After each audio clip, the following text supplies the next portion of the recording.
అన్నవరం దేవస్థానం కార్యనిర్వహణాధికారి వీళ్ల Subbarao, Telugu Desam party polit bureau సభ్యుడు, శాసనమండలి సభాపక్ష నేత యనమల రామకృష్ణుడిని మర్యాదపూర్వకంగా కలిశారు. ఈవోగా బాధ్యతలు స్వీకరించిన తర్వాత తేటగుంట క్యాంపు కార్యాలయానికి వచ్చిన సుబ్బారావు యనమలతో భేటీ అయ్యారు. అంతకుముందు అన్నవరం శ్రీ వీర వెంకట సత్యనారాయణ స్వామి వారి నూతన కార్యనిర్వహణాధికారిగా వీళ్ల సుబ్బారావు బాధ్యతలు స్వీకరించారు. స్వామివారి యంత్రాలయం వద్ద సంబంధిత అధికారుల నుంచి బాధ్యతలు తీసుకున్నట్టుగా అధికారిక దస్త్రాలపై సంతకం చేశారు.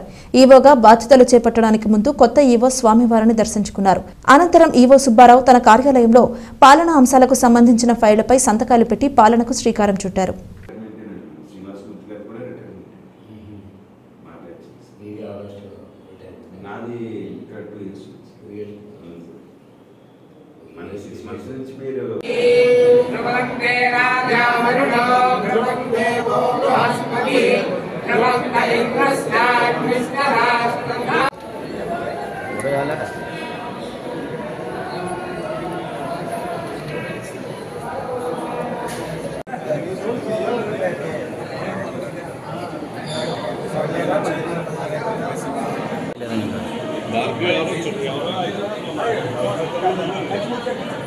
Chalo